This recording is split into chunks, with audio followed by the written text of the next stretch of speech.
I think nowadays being a generalist in a lot of cases might be better than being a expert in one specific vertical, just because you have access to so many, hell, like Cloud Code, for instance, where it is an expert in all of those things. And so by you having broader knowledge of a bunch of different areas, it makes you more well-rounded to where you can just like get more done faster, more efficiently, because you have like literally the little experts at your fingertips to do all of the details for you. Yeah, 100% agree. I definitely agree with that. And also, I think when you're meeting so many different companies on a daily basis, it's great to have that kind of wide knowledge where you can, just kind of like have a conversation about a lot of things. So the full phrase, if you want it, is a jack of all trades is a master of none, but oftentimes better than a master of one.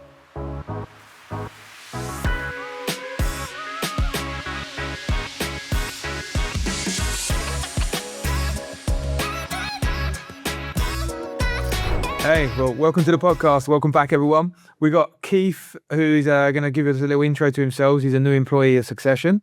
But as always, we're going to make him start with the horrific question of tell us a funny or crazy story you've got. Well, great. Thanks for the intro, Nick. And also thanks very much for throwing this question on me just 2 seconds ago. So I appreciate that. Off the top of my head, of course, trying to keep it some bit respectable as well. I can probably think back to maybe the first time I did like a sales trip from my previous role. So, I was working as a sales rep for a US company. I got to make the big on-site trip, to a couple of healthcare facilities in Houston. But no one told me in advance that Houston was like crazy, crazy hot in July. So, of course, I didn't prepare well. And let's just say my Irish skin didn't do very well walking around the streets of Houston. So I came back with quite a bad sunburn. That's pretty rough. Houston's hot this summer. Also muggy too. Yeah, roasting. I think it was like more than 40 degrees for 10 days straight. I think that's like around 100 for American listeners. Yeah. I just want to make the joke of Houston, Keith has a problem, but I had a big... Yeah, I landed into a few healthcare facilities looking pretty red, I have to say. They probably thought you were embarrassed.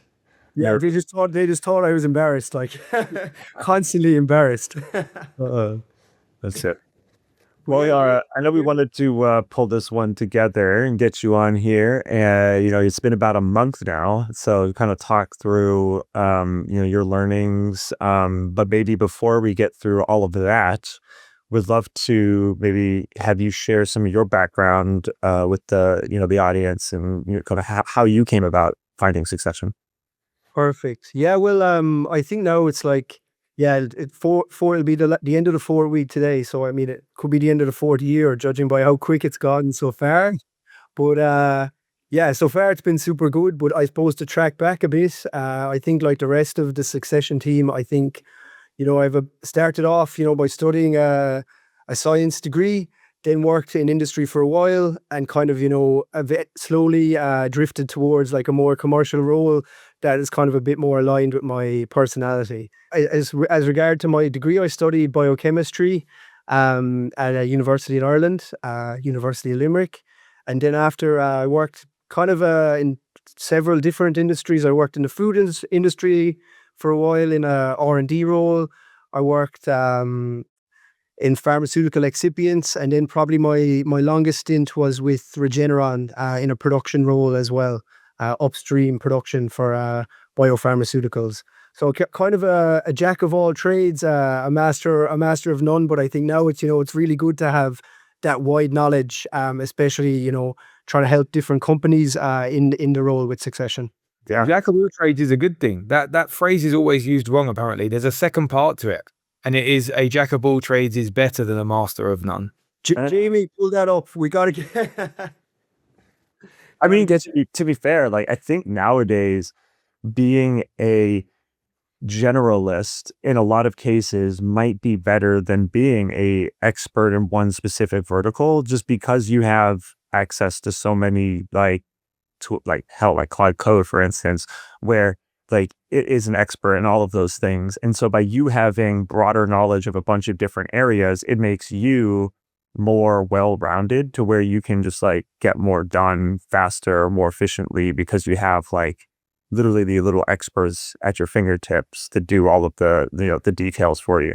Yeah, 100% agree. I definitely agree with that. Yeah. And also I think when you're meeting so many different companies on a daily basis, it's great to have that kind of wide knowledge where you can, just kind of like have a conversation about a lot of things. So the full phrase, if you want it, is a jack of all trades is a master of none, but oftentimes better than a master of one. There we go. So then, so I know when we first started talking, before you even joined, one of the things you were talking about and kind of what got us excited about you as a candidate was that you were already really thinking about like noticing these trends within the market around go to market and noticing how challenging it was, how tools and systems and processes were changing. And that was kind of already leading you down the path that you wanted to go. So we'd love to maybe hear, how did you sort of like identify that trend? Like what made you kind of notice that and pick it out? And then also like, why did you then decide like, this is where I want to focus my effort rather than going down a traditional sales role? Yeah, just I don't know if what you said. One of the things you said in the interview that stood out to me, that specifically around that, was that your view was a sales team in the future will have a couple of like sales ops people running stuff and a couple of amazing closers, and that's what a sales team will end up looking like. 100%. I mean, we're definitely like in a time of serious change in, yeah, all career paths, but I think especially sales. But from my point of view, after I kind of moved out of the industrial roles, I then went into like a very, traditional SDR type of role, kind of do your 80 calls a day, or we'll see ya, or there's the door. So, I started doing that, and it's a great learning experience. But then probably around, I guess maybe 18 months ago or so, I think like everybody else, I started seeing so many stuff popping up on LinkedIn, so many stuff like outbound 2.0, how sales is changing. And then like that really piqued my curiosity, because I think it's like, it is, there's now this great intersection between like people who are some bit technically minded, but also people who are like, very sales educated and commercial minded also. So on the back of that, I started reading a bit, started trying to make my own kind of ramshackle, AI workflows in my day to day. And, I got on the free Clay account and started playing around. I think I remember pulling like a Clay workbook of like independent record labels in the UK, and just like, yeah, just like playing around. And I think I wrote in the newsletter last week, that it's like, just like follow your own curiosity and kind of get involved. And, I think that's the best way to learn, some of these, different tech options that are out there in this day and age. Yeah, so you were reaching out to record labels, huh? I guess. I didn't do any. I didn't do a shout out to your Give a shout out for your music. Come on. I did.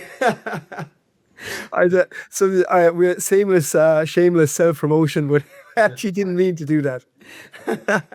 Do we need to check out the API tokens and how many you're going I'm to gonna use? flip the podcast around. He joined for the free Clay credits. Yeah. Uh, that's good. Yeah, I mean, I obviously totally agree. Part of the reason we started the company was exactly with that philosophy around, how can you do more with less? How can you leverage tools, automation, AI, workflows to just be as efficient and effective as possible? And I should say, like those two things are very different, right? Like being efficient and being effective. If you're efficient but it's crap, that's not going to work, right? So I could click a button and launch a bunch of crap, but that's not going to be effective. It's not going to drive results. And I think those two things go hand in hand. And so when people, I think about leveraging AI or any sort of automation, they go to the first thought in their mind is like crap, right? Like it goes to like, this is like, if I automate this or if I use AI, it's not going to be good quality. Um, and then on the flip side, then you have the people who are like, cool, but I'm going to be so effective and I'm going to be like hyper surgical and I'm going to like prospect very, effectively, but then they can't get anything done. So there really is that happy medium, and like you have to like really work with AI, and you really have to train it and mold it, build the right automations, know the right logic. It takes a lot of time, honestly, to like get it to work right, but that stuff is where it's really critical. 100%. And I mean, even by my own lived experience, I can definitely say, I probably had to make a lot of mistakes to improve and to upskill myself to be able to use AI a bit more effectively in outbounding. I think for me, the biggest game change in this kind of approach that AI brings is actually you can use the same AI you're using to develop the workflows to teach you how to develop the workflows. So if you're sitting there thinking, I want to build something, but I don't know where to start, you start with the AI, GPT or Claude or whatever, and you go into it and you're like, I want to build this thing, and you brain dump. Walk me through how I'd set this up step by step. And every time you hit a snag, like it says, oh, now you need an API. Oh, I don't know what an API is or where to find it. Okay, cool. Tell me how I'd get an API and what I should do. And it will walk you through every single step of the process. When I started this, I had very little knowledge around any of those things, and I've gradually built that. I'm lucky that I got people around me that have more of that knowledge as well. But now the stuff I can do is now mediocre, right? So it's like incredible. No, but joking aside, we can build things from start to finish that I didn't even know half of the words involved in what I ask it to do now when I started, but I've been taught by the systems I'm using. And I think that's you don't have that bottleneck of, okay, I'm going to need to go to Google and read everything I need. You can actually you can skip past some of the knowledge you don't need by just getting it to walk you through the steps. Yeah, I agree. And I think as well, like one thing I was really surprised by, in the last 4 weeks is like, I think it's probably the advantage of being a small company is, like how quickly we're able to roll out and how quickly we're able to iterate these type of internal solutions that, are, easily cutting hours out of, our week that we can, then commit to other tasks that involve using our human brain, so to speak. Yeah. Like even last week, I remember you and Jess having like the app off in the Friday meeting over whose app that they built during the week was better. Yeah. It was mine, but yeah. No comment. Oh, we'll let the people decide when it's somewhere else. Yeah. No, I think she wins this one, if I'm honest. It was good. Yeah. Look out for it. Yeah, I mean, I think it, like, to kind of touch on that a little bit more, it's like what you sometimes have to do. It's hard to always, unless you're on the cutting edge, realize what's possible. And so what I always recommend to people, because I mean, I watch and listen to pretty much everything AI related all the time, like what's coming out, what's new, and I'm trying to tinker with it. But that's also like what my job is basically. Whereas most people have full-time jobs, they still have to get their stuff done. They don't have your time necessarily to be tinkering and playing with tools to kind of figure out what works. And so what I always recommend is just kind of lay out like a couple of low-hanging fruit options. It's like, what are two things that are just sticking points where you're like, hey, if I had a magical wand and I could automate this, or I could make this faster and more efficient, more effective, whatever, then like just write down what those things are, brain dump it into a Claude or ChatGPT, whatever, or Copilot, whatever you're using, and like have it walk you through step by step how to build an automation, how to write the correct prompt, and then just go and do it. And then that will give you two quick wins right away. They're going to save you a bunch of time around things.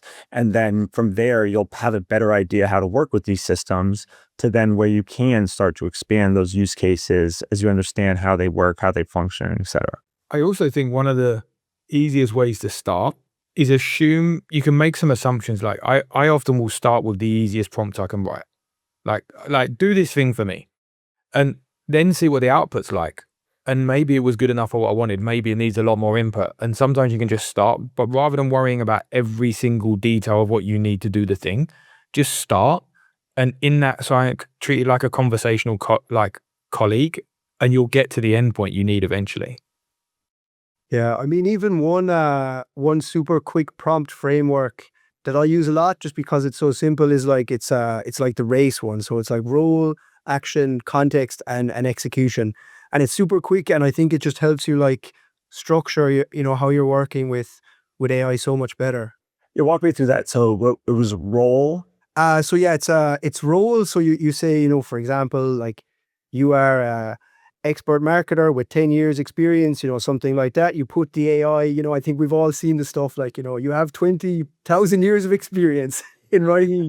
So yeah, you put the model into the mind frame of what it's supposed to be, what it's supposed to act like. Then you give the actual action, what you want to achieve with the prompt, whether that be an email or a list or to double check something, and then some background context, what you're working on. If you have any examples, this is a great time to put in those examples of what you think the output should look like, and then execute. That's like more of like your formatting and how you would like to receive the output from the AI, and it's super quick. And I do think if you can just have these like simple things in your workflow, you're easily beating 80-90% of a lot of people who are just using it, using the technology quite basically. I mean, most people use it like Google, and they just ask it a question, it responds, and then they're done. Or they don't like the answer, or they assume something's not right, and they just move on. Like, yeah. I think it's the opposite of the jack of all trades, right? The more specific you can be with a task, and then you want to build on those tasks sequentially with more specific tasks, I think you get a better output than when you ask for very broad, general overview. You know what though? I actually sometimes, I feel like nowadays, I sometimes disagree, but I think it depends on the use case. Because sometimes if you get too specific, it has your like biases and heuristics like plugged into how you would think about the process.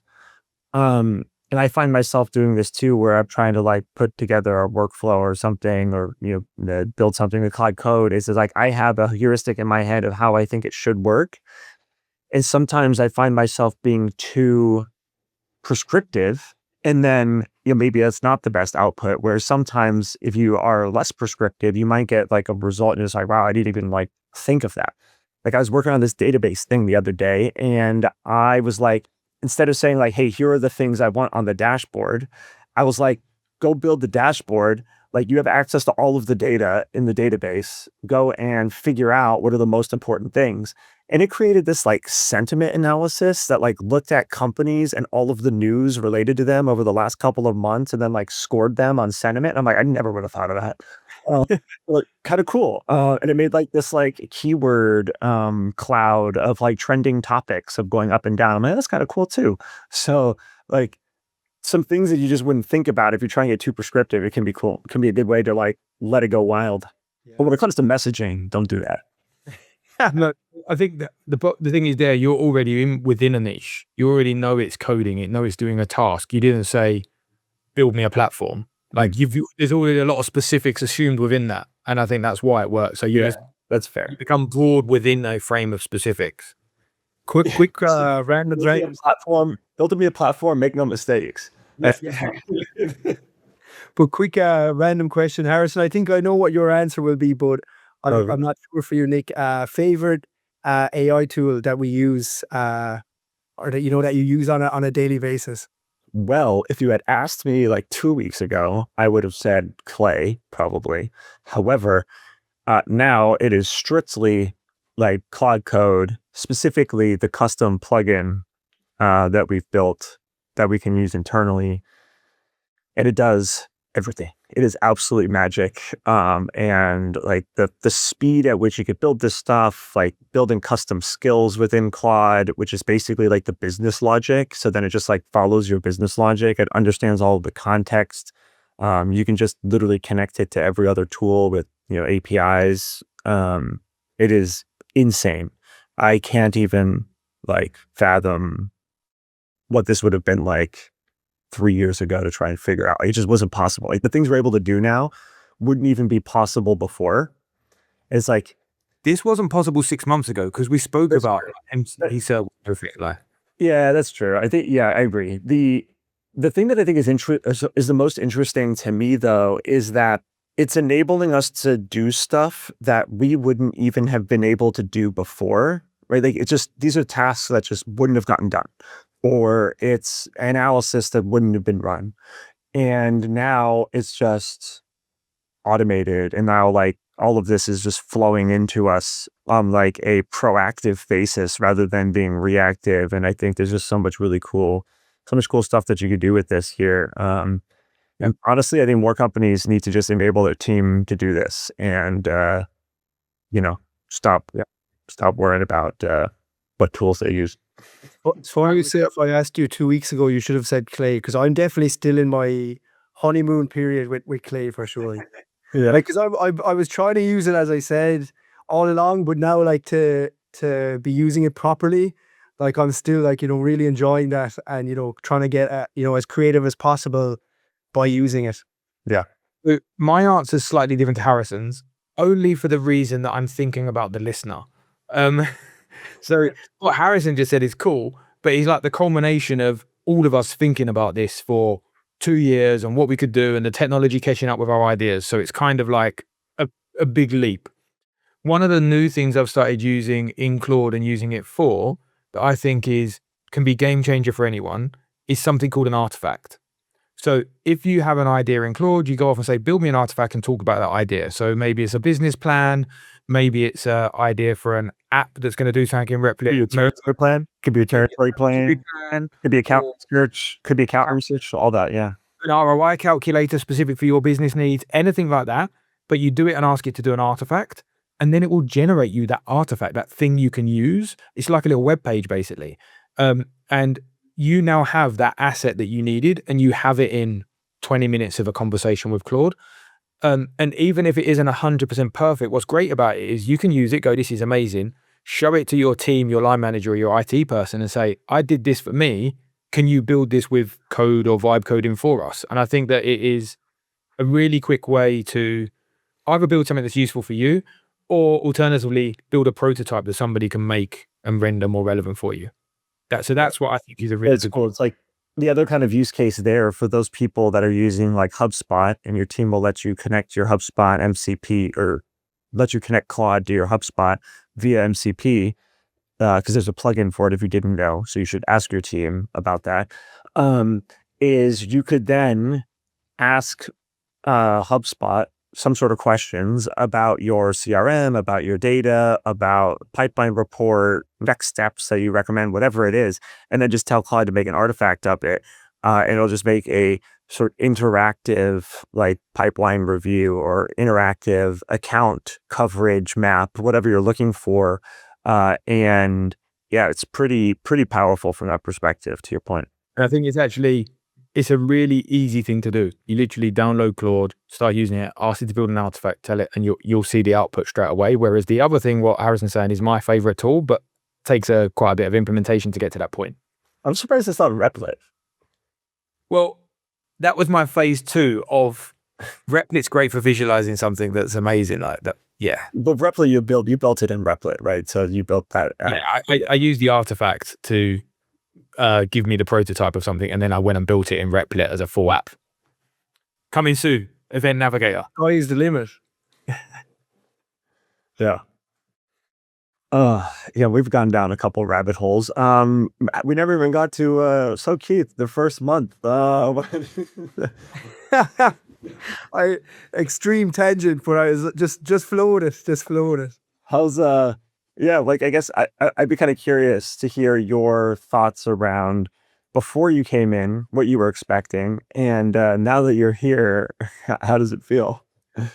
Yeah, I mean it's one of those things as well. It's like you're always going to have a preconceived idea in your head of how something is going to be, and then like usually once you encounter that situation, it's always totally different.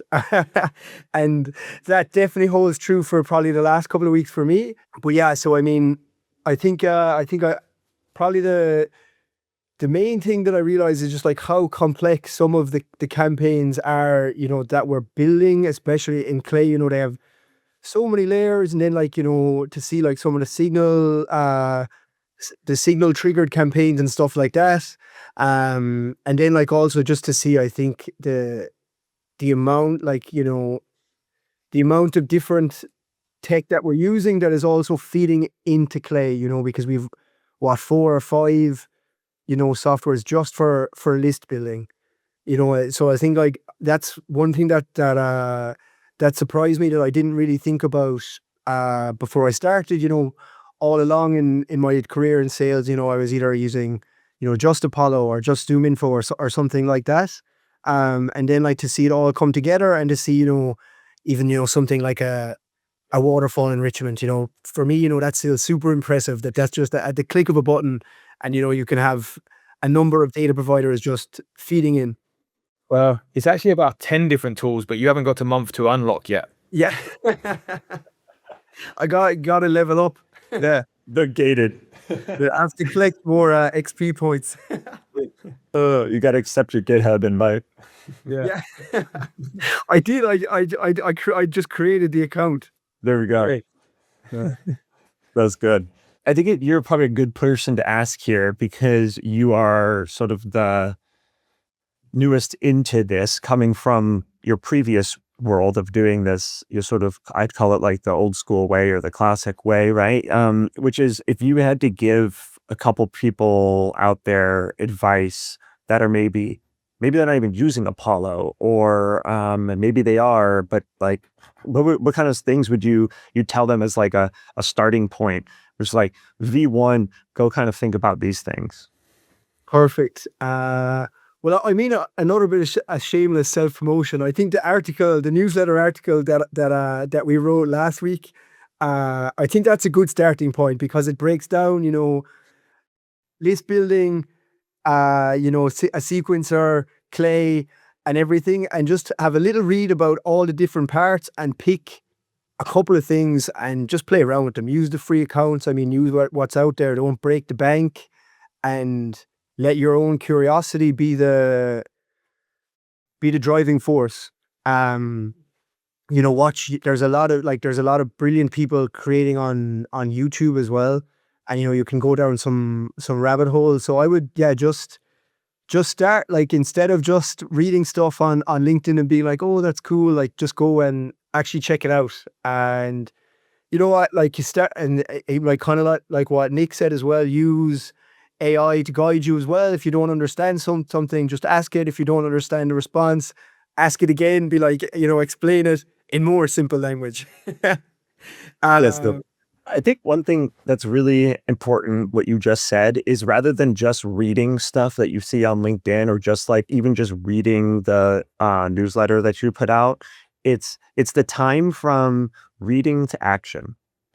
And I'll toot my own horn on this one, because earlier today I was on X, where formerly known as Twitter, which is where all of the like AI stuff, like everything in AI happens first on Twitter. So if I understand why you may not want to be on Twitter for many reasons, because there's a lot of stuff on there. However, if you want to be on the bleeding edge of AI stuff, that's where you got to be. Where I saw this guy put this post out about how they made a Slack automation to where if they react to a post, it triggers like some workflows in them for like, I don't know I can't remember what they were doing with it, but that gave me the idea, like, oh, we should do that. So I literally now have, within 30 minutes, built a mini workflow that will, anytime I react with a message or a specific reaction to a Slack message, it will go and create a client task for us to go and take action on. So like now, instead of having to like copy, paste, do a bunch of work that way, you simply just react to the post and it creates that little automation. Now, the world we live in, where copy and paste is too much. Like, fuck that. I ain't doing that. I want to emoji this shit and have it in the emoji. It goes from emoji to task. Yes. If I can't emoji life, I ain't doing it. Is that right? At one point, you're just going to look at a Slack message and it's going to be able to create a task. Yeah. Just to see it. I mean, technically, kind of already exists, right? Yeah. When we get to, as soon as you have Neuralink implanted in our brain, like this stuff is going to be so much easier. Like, I can't wait. I won't even have to use. So like, all right, so we all know you already have it. I just want to point out. Look, so here's the transition. We used to have to type. Now we use whisper flow. So now we just talk to our computer and it does it for us. In the future with Neuralink, we'll just have to look at it and think, and it's just going to do stuff. Is it? For anyone listening who hates AI, the next episode will not be as tech-borry. We'll get back to the science. Will we? I don't know. Maybe we will. All right, Keith. Well, yeah, it's been good. We're up on time. Pumped to have you here on the team. Really excited. Work you've already done in the first month is amazing, and excited to see what you can bring to the team going forward. Yeah. 100%. Thank you so much. And yeah, good to have the chat. And I hope everyone listening enjoyed.